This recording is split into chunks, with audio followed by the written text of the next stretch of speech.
All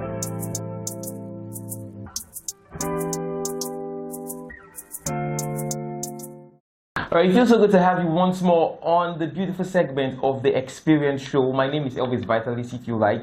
You could call me the Baba of the Airwaves. And on today's edition of the Experience Show, I have with me one of the leading personalities when it comes to the feminine gender. All right, and of course, she's also an educationalist. The most recent doctor we have in Port Harcourt. Ladies and gentlemen, permit me to welcome you on our today's edition of the Experience Show, Dr. Benny Harry. Thank you. It's a pleasure having you, ma. Thank you very much. You're looking very, very gorgeous. Oh, I thank God. I think after that, I'm going to go with your glasses. That's my eyes. Please, it's a pleasure having you. So, first and foremostly, the Experience Show is a platform where we get to talk about creatives from all walk of life coming in to talk about their journey so far and how they have really impacted in one way or the other to the youth, to the economy, to their community, of course, to Nigeria at large. And today, Mrs. Benny Harry is one person that has done a lot. But before we go into the basic questions of today, she's going to let us into her journey as to how she began. When I mean how she began, from when she started having the interest to going to school. Yeah. Mrs. Benny, okay. Over to you. Thank you very much for having me, Elvis. Pleasure. Okay, so what we call education is something that has been very, very important in my mind right from when I was a child. Growing up in the village then, it was really very common for people to just go to primary school, or some don't even go, but as soon as they are done with primary school, you see, yeah, I'm from Imo State, by the way. So people go into learning skills or trading, you know. And the young girls, most times, won't even go to secondary school. You know, they just get married. But I never wanted that kind of life. I never wanted it. I just wanted to get educated. So I admire women when I see them, you know, either teaching or sitting in their office and you know, doing something, creating impact. Exactly. So I was actually touched and I decided that, this is the kind of life I want to live. So I used to go to Owerri Library to read, as young as I was then, go from my village to Owerri, you know, to go and read. And as God will have it, I was able to gain admission into the University of University of Port Harcourt, where I did my first degree. And after that, I worked for a while. Got married and went back to do my master's and recently got my PhD. Wow, this is beautiful. This is beautiful. You know, along the line, so many women, so many young, determining girls out there would want to throw in the towel in the course of chasing their career or better still pursuing their educational journey. Some persons would be like, after my first degree, I think I should settle down with a family, and that is just it. But you kept going, you kept pursuing, you kept, you know, focusing on what it is in front of you. Now, what was your greatest challenge in the course of, you know, taking this lane? Well, one of my greatest challenge is, I don't know if I say it, it will sound funny because it's not common then. I didn't have a role model. Wow. I didn't have a very close role model. I would say, okay, this is who I am looking up to. Yes. But I had one aunt that was a lecturer then in the University of Nigeria, Nsukka. So when they come back during the holidays with her children, her family, I admire them a lot. And so that was, but she wasn't close, okay? She is my model, but she wasn't close. It was more like she was not even aware that... Yes, she wasn't. But I admired her a lot. Yeah, she's still lecturing in UNN up till now. She's a professor.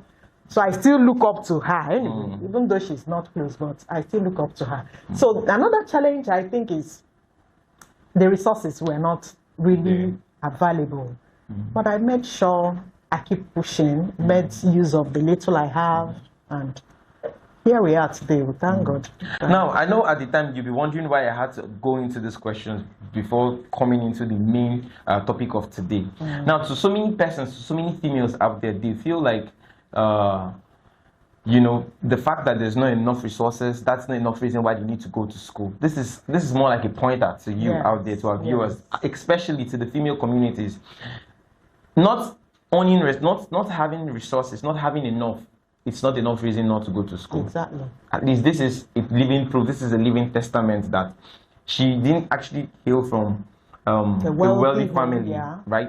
But the focus, the determination was the drive. Yes. Now, this brings us to our basic topic for today. And we'll be looking at the effect of social media on the females and opportunities surrounding it for the girl child. You will agree with me that social media has impacted a lot to the female, Yes. be it positive, be it negative. Yes. But it seems like the negative vices is the most paramount. It seems like it's much more compelling, because if you go on social media now, you see a lot of things that, you know, people drop, people post there, and to an extent it affects the peers, it affects the females. Yeah. Most persons don't have this will, they don't have this self drive, this self will to actually say this particular thing I would not do it. When they get to see their peers, their mates do a particular thing and put it out there on social media, they be like, if I don't do it, it's not a trend. Yes. So now this brings us to our first question. How has social media impacted the self-esteem and body image of a young girl and a woman? Because we know that social media will either make you or marry you depending on how you see it. Yes. Well, I like this topic. You know why?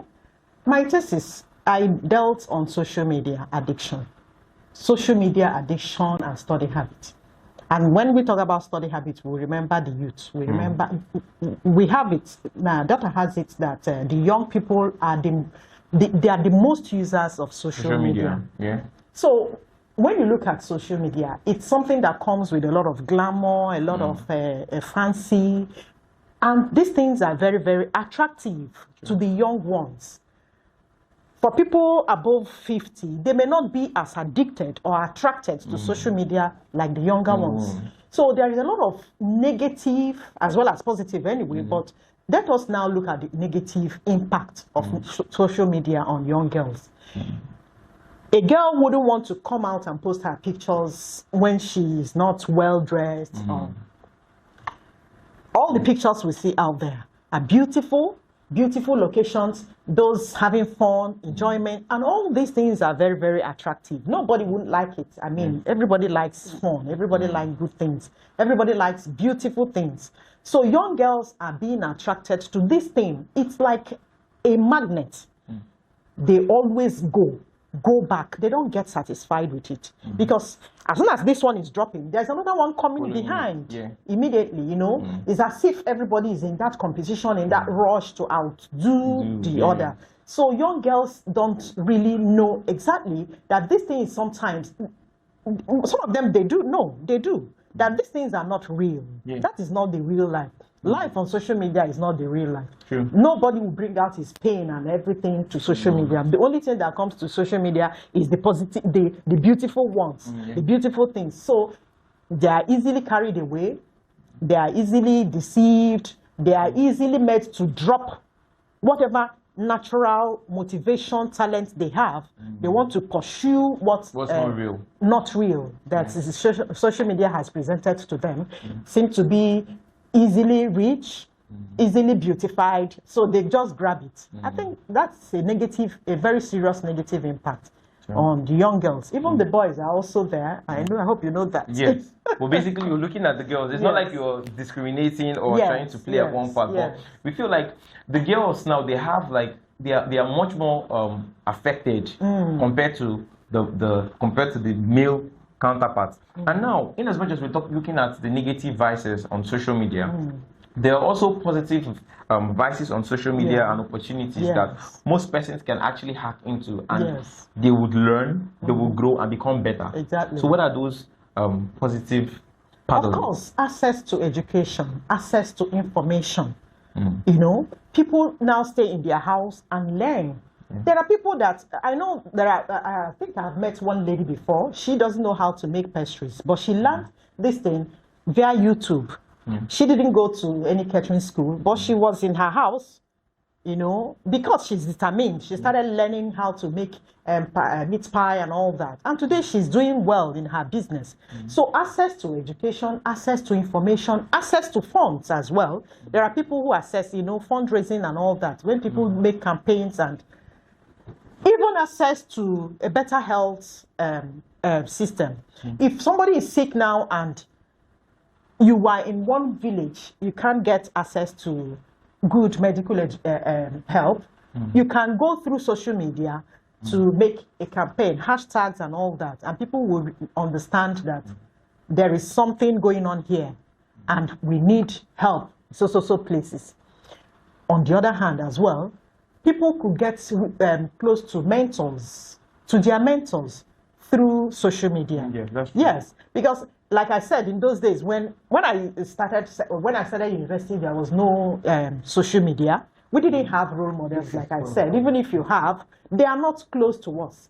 But in this case, you have your role model very close to you. Social media has provided that platform. You have very simple, easy access to your role models, to education, to information, to help, and even resources to help one grow in their chosen career. Sure. So social media is actually good as well as bad. Now, how do you think social media has influenced the education aspiration of young girls? Because the young girls of our generation, they call them the generation Z, Gen Z. breed. Yes, they feel like it's one thing to wake up in the morning. You might not even stay in your house. Of course, they don't stay in a very conducive place. They will look for a hotel or a friend's house, get an iPhone, do a video, put it out there, and get as much likes as possible, and they become famous. And with that kind of life, to an extent, most of them turn out to be an influencer. I don't really know what they influence, and they get paid for it. And now when you tell them to go to school, they tell you, no, they can't go to school. Obviously, if you're done with school, there won't be job here and there. And these are like flimsy reasons they give. So in your school of thought, would you think that to an extent the social media has deprived the girl child education? Well, I think it has not. Now, look at it this way. If you are really willing to go to school, social media, you will use social media positively. True. So this whole thing boils down to the individual yourself. What do you want? What are you capable of doing? How much are you willing to sacrifice for this thing you want? Okay? So if education is your goal, if education is your dream, is your aspiration, what are you doing to achieve that? That's where social media comes in. Social media can help you access information. Like I said, there are people who study online. There are people who do what do they call them? They study abroad while they are in Nigeria. Yes, they do their online education. Some people will be in their village and they are writing their exams and all that online. I could remember during COVID, online teaching became very common. A lot of schools started employing people that can manage their smart board and all that can teach online. So it is something very positive for those who are willing to do it. Those who are ready to study, those who are ready to go the extra mile. I know a lot of people will relax. Oh, COVID, we're not going to school. Let us stay at home. No, there are people that are very busy learning while people are still on lockdown. They're at home. Learning is still going on. It's just for you to decide if you want to do that or not. So the social media has brought a lot of things close to us, things that were far away. You could just spend millions and millions of money to get.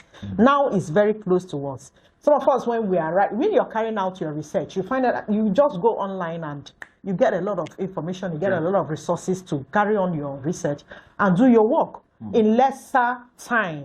Unlike before, you have to travel to social states, travel to access resources or materials to work with. Now, social media has brought it close to you. Why won't a young girl decide to go to school?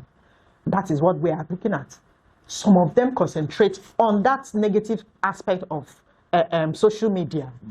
They get rich quick. It's not only the young boys that are also in it. Some young girls, all they want is money. Money, exactly. Yes, they stay in their room, like you said, they make videos and they post, even to the extent of posting certain things, exposing their bodies just to sell. Yes, to get paid. Yes, to get paid. So these ones are not harnessing the social media positively. They are doing it negatively, and it's really, really wrong.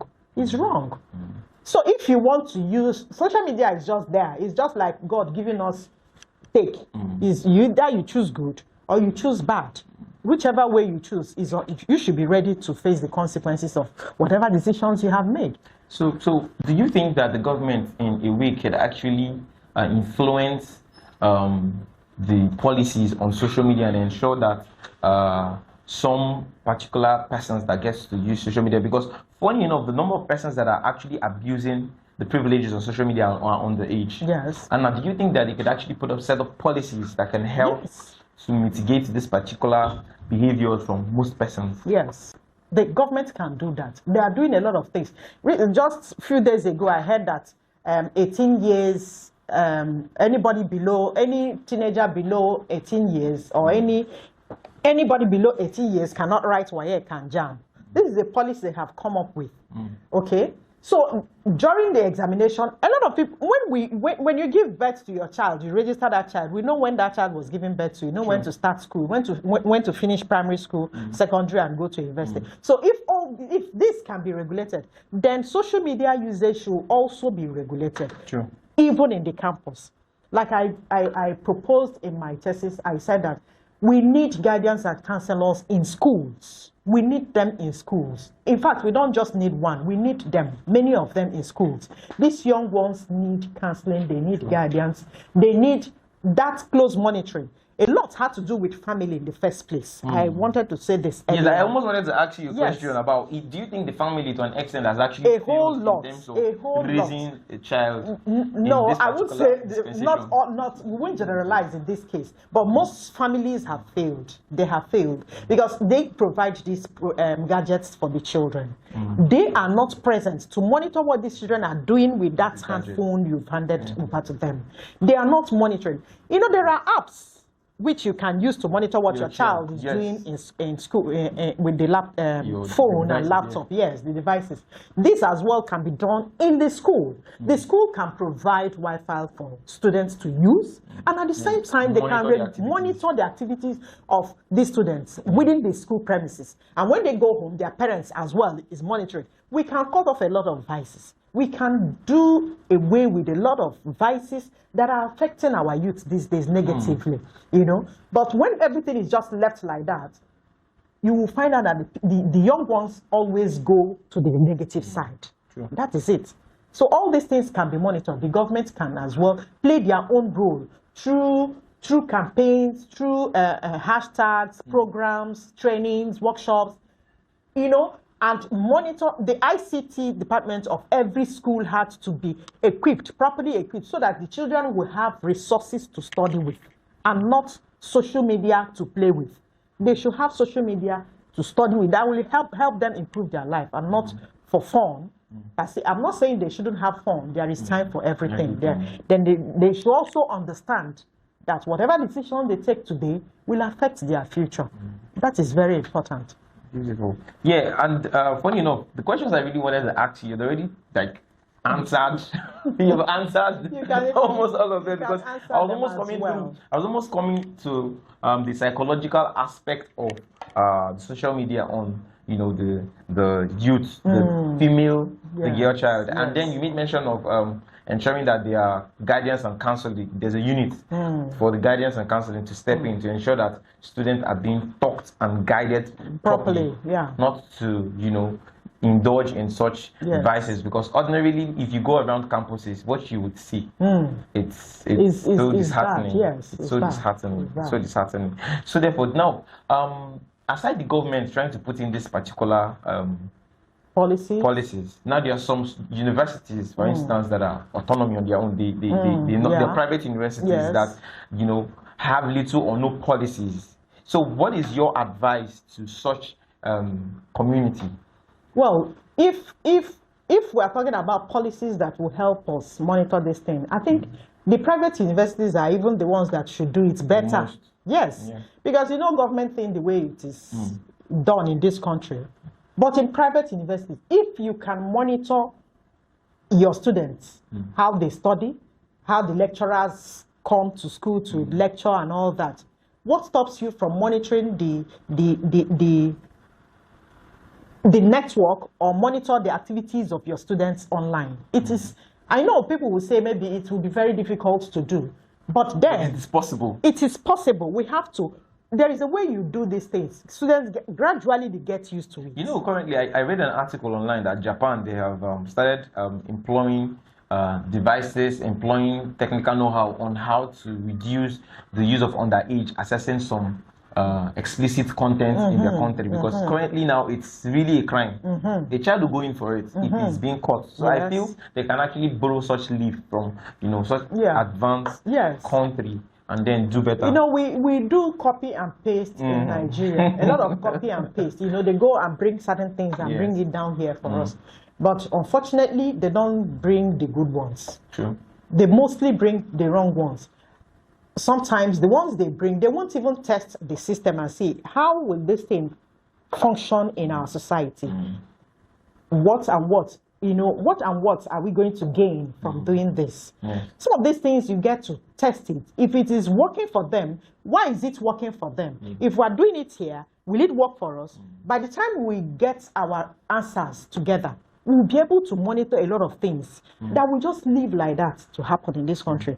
And at the end of the day, we are the ones complaining. The parents are shouting. Lecturers are shouting. The governments don't even care. They truly do not care. Because if they do, something people have been complaining about over the years, by now something must have been done, you know, to stop it or at least reduce it. That is why we have government. They should do these things and let the people operate in a society that we have sane people and not just like that. I happen to go to the university campuses regularly, and what I see there is nothing to write home about. This age thing is welcome. I like it. But then, what happened to the ones that are already in SS3, that are already preparing to write WAEC next year? And now seeing their elder brothers. Yes, I have somebody that will stay for 3 years before writing WAEC. The person, so they have not said something about those coming into primary 1. You understand? They should do it and enforce it. If they enforce it, we will be able to enforce it up. If you don't start from down, how are you just going to jump in like that? Now, this university system has a lot of, they need to overhaul a lot of things. There's many loopholes. The first step to take is this social media thing. The school should provide Wi-Fi for students at a particular time. If there is a time when this thing is on, a lot of them will do their assignments, do their research and all that. After 1 hour, 2 hours, it's shut down. And we are not allowed to. I know one school, I don't know, I've forgotten which school, it's a private university. You are not allowed to use Android phone in the school. They don't allow that. And their students are doing well. So government schools can be monitored. A lot of things can be monitored within the school premises. When they go home, parents also monitor them. We will curtail these things. It can be done. I know it may be difficult anyway, but it is possible. Now, I know the particular topic is really talking about digitalization, which means online. Now, how about the offline? Because, you know, Nigerians are very great people. If you tend to block this particular place, they will definitely devise a means to survive, especially when it's a negative crisis. It will look for a way to creep in. Now, what about the offline space? Because outside the social media, if you're going offline back to what it used to be before the centralization of technology came in, there were so many loopholes, lacunas here and there that affected the girl child. And now that there's enough sensitization about social media, digitalization here and there, and let's say the government wants to step in and then for now stop social media, and so many youths, so many females, the girl child, a good number of them are now aware of some certain things that they are not supposed to be aware of at their age. Don't you think that it's almost like a virus that will now spread in a different dimension and affect these persons? Because now, let's look at the dress sense. If you go to most campuses, I would really say it with my full chest that the security personnel at the gates, most of them tend to even collect bribes to allow the students dress in some sort of way that at the time it even causes distraction. Yes. You know, and now they don't wear bra to school. It's a problem. Initially, the reason for that was to help sensitize the cancer. Yeah. But now they are rewriting the narrative, making it seem like it's now a culture. Even when not be. You see that it is raining. You see a girl, you know, walking under the rain with a top that she's not even putting on the bride. And people will be looking at her and be like, they even take it to churches. Yes. So this is a thing of a concern. No, the thing is this. We are not saying stop social media entirely. We are not saying that. Are we going back to 1920? No, we can't do that. We can't stop social media. Social media is there. It has its own positive advantages. It has advantages. Yeah. So what we are trying to say, like you said, if anything happened here and you post it on social media, bam. No time. It spreads like wildfire. Yes. If we could as well spread the positive ones. That is, sorry, man. Social media has its own way of operating. Yes. Now they have arranged the algorithm that, because the highest consumers of most content tends to be the very young ones, and what they consume tends to be this explicit content. Exactly. So if you want to put out this information, you find out that you not even get up to 10 persons reacting, or probably the spread will be limited. But if it is putting out something, before evening, you'll be seeing 2 million views. That is where the government can come in. That is where the government can come in. True. There was a time I think, I've forgotten the year. I think when anything comes up and the government said no, we have heard about this going on, and people have been arrested for posting something on social media. Yes. Some people have been arrested. Some people, what's her name? His name, Bobrisky. Is it not on social media they saw him where he was spraying money and he was arrested? Though they sent him to wherever they sent him, I don't know. They said he's prison. He came out looking like a woman from Omongo. You know, that is not what. If people could be punished, genuinely punished for certain things they post online, at least that's a good start. It will make people think twice before they post. It will make people think twice before they share. So it's not just leave it. In fact, as it is right now, everything is like that. And people are sharing and people are posting. Nobody wants to monitor. Nobody wants to. You can just stay in your room and post something and only with your foot chest. Nothing is happening. Nothing is happening. And through, nothing is happening. But if something, okay, since that time Bobrisky went to prison, who else has been arrested? Nobody. So we should be fair. We should be fair. If we say we want to do this, they should stick to it and do what they have said they would do.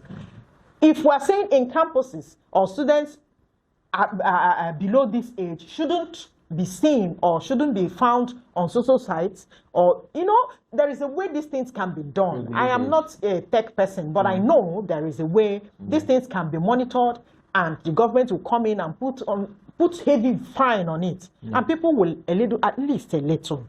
It won't be spreading the way it's spreading now, So the effects, I want to talk about, this negative effect of social media, Now look at false self-image.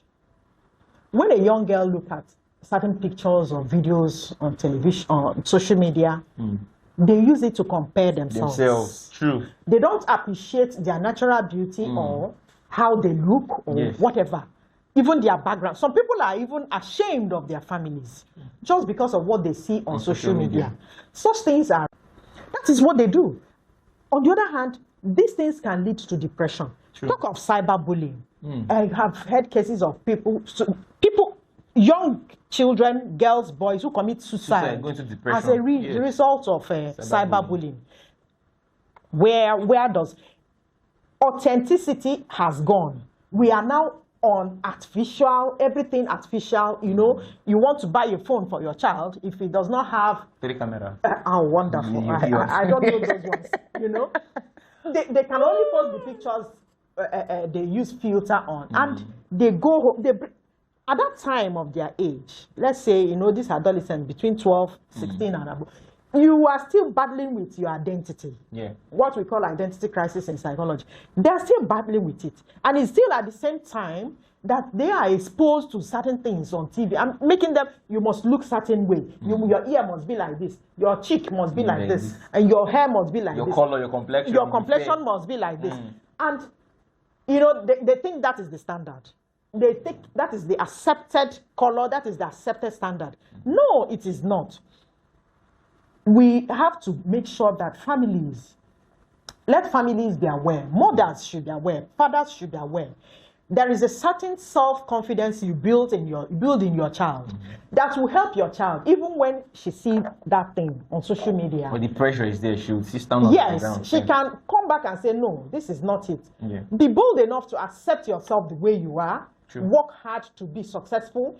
The standard they've set for you on social media, it is not the real thing. That is just the summary of the whole thing. That standard on social media is not the real standard. We don't have to work with it. Never. If by the time parents are close to their children, let them develop that self-confidence in themselves and who they are. Certain things won't influence the children as it's influencing them now. So this thing is what all of us had to come in. The families have to come in, the government have to come in, the school heads have to come in, the policymakers have to come in, everybody have to come in together to make sure that certain things are not allowed to come out like that in the public, the way it is happening right now. Yes, Mom. Boma, would you totally agree with me that, like rightly said, charity begins at home? And now, I feel like most young teenagers, young youths, young adults, the reason they are not really accepting who they truly are, it's maybe because going back to their background, there was no proper formation, there was no formidable relationship between the father and the child, the mother and the child. You get? I've heard stories of children saying that, young person saying that, when I was little, my daddy would leave the house and come back late. My mommy does not have a good, I'm always scared of my mom. You know, situations like this. And most times when they get to go into problem, they cannot share this problem with their parents. They tend to share it with their peers. In other words, then give them wrong advice. Wrong advice. It's true. That is very true. That's very true. You know, some homes, because of the economy of the country, mother is out by 6 a.m., father is out by 6 a.m., the children are left alone, or sometimes they are left with housemates that, you know now, let me tell you something. No family will give out their best to be a house help. That's true. They will only give out only that one they know that is a headache to them. That is the one they will give you out as your maid. And you now go and bring it to your home. Your children are still very small. And you brought one young woman or a teenager that her head is turning, stubborn, you know, already exposed, to come and be with your children. What do you think you will get? True. And you don't return till night. Sometimes you come back when the children are already sleeping. You know, there was a woman who came to school one day and was showing other teachers. No, it's a teacher that's discovered that a child came to school with food flask that was not washed. The child is in primary school. You know, the mother was not around. It's the maid. The maid does not even care. Beg, rinse the thing and bring it like that to school. If a mother is available in that house, that thing will not happen. You brought food flask that was used yesterday that was not washed, use it to put food for the child to come to school today. Such things will not happen if a mother is present in the school. I know it is really difficult, you know. The economy is making it so hard for families to really, you know, stand the way they should. But then, we cannot sacrifice our future. We cannot sacrifice the life of our children because we are chasing money. Yeah. There must be a meeting point. There must be. I gave up my job. When I started working, I worked with an oil servicing firm for a few years. I got a job. Immediately I got married. I got a job in a bank. I did that job for 6 months and I stopped it. I resigned because there is no way I could meet up. I had only one child then.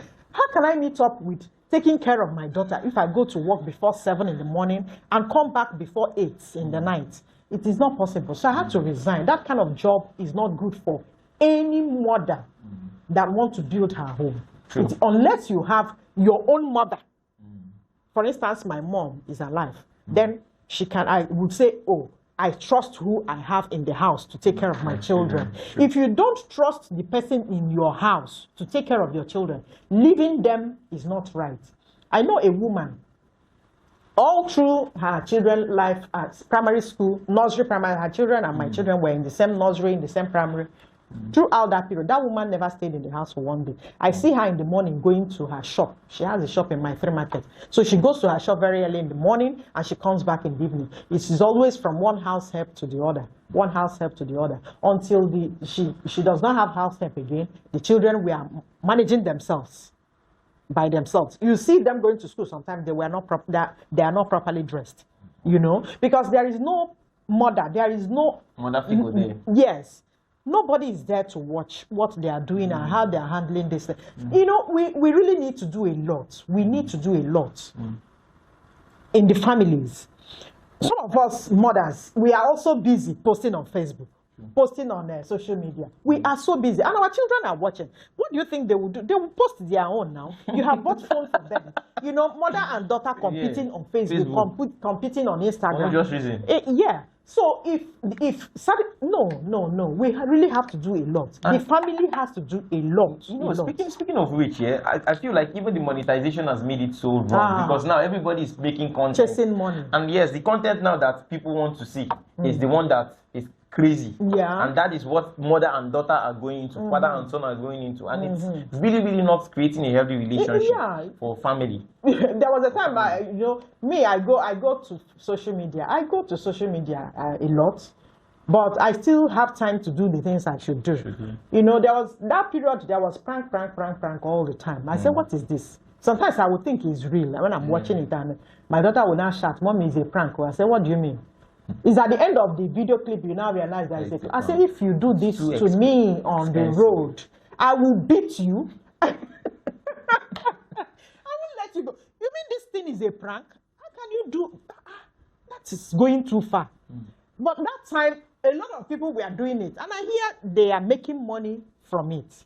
So because there is a price attached to it, everybody is looking for money. Even the children, the students in school, they are looking for money. Everybody is looking for money. Parents should do a lot. When you do provide for your children, let them be contented with what they have. Right. Chasing that money, yes, there will be time for it. There will be time for making money. There will be time when you have to get yourself involved in businesses and build your multiple streams of income. There will be time for it. But when it's time for you to build your foundation, you should face it. Face it, study, and I'm not saying study to go and look for a job, because these days I realize that even these young ones, they don't want to come and become an answering you, sir. They want to be self-employed. But the foundation has to be built. We have to build the foundation. We grow from there. You don't just jump into the business and begin to make money when you have not built your foundation, you know. So the family had to work. They really need to work. All right, it's been a very interesting conversation, Dr. Benny, and honestly, I would really say this. I have really learned a lot, and in fact, I think I have to join your movement in ensuring that we are all advocates for the female child, because honestly, this is now painting our society as it's now becoming a menace to the society, and so many parents are at some point. So many of them have lost that they've thrown in the towel. Yes, they cannot. They will tell you, "I'm exactly, not fit again." exactly. So if you know fit, who won't carry the cross? I wonder. Who won't carry the cross? That is it. Yes. So I want to thank you for coming around to sharing your thoughts and of course your insight and deep experience about learning, education, social media as well to the general public. I cannot wait to have you on this same edition some other time. That will be fun. And of course, to our beautiful audience out there, this is a pleasure having you to see this video. And of course, I believe you're on social media. Let us have your handle so we can actually go on social media to look out for you and then ask a few questions when the video drops. Okay. Well, I'm just Benny Harry on Facebook. Okay. I actually have a page, but because I am not very crazy about social media, you will help me build my page. No problem. No problem. No problem. I started that page long ago, My Teenager and I. So that page, I always bring up posts to help parents, you know, have that close relationship with their children. We discuss teenage parent relationship on that page. I have not been able to grow that page. I don't know. I don't even know how to do it. I just post once in a while. But I think I'll be doing more on that page now. Okay. That my teenager and I on Facebook. On Instagram, I'm Ogaranya B. I think that's about all. My children are telling me to open TikTok. I don't know how that one works. Maybe they will teach me how. All right. I don't have to be everywhere, Of you course, know. Yes. of course. So Don't let have me to. manage the ones I You- have. you Yes. can control. Yes. And use it to do positive things. All right, you've already heard it from the horses. Whatever you're doing, you have to be focused so that you can be like Dr. Benny. Hi, especially to the girl. You have to. You have to be focused. Yes, and on this junction, I'll be joining the curtain close. And of course, don't forget to follow up our social media pages at Yeah. T-Pok Studios. And you might just be so lucky to get to be selected and brought on the seat to have a perfect conversation with us. Yes. Until I come your way next time, my name is Elvis Vitalis, and it is a wrap.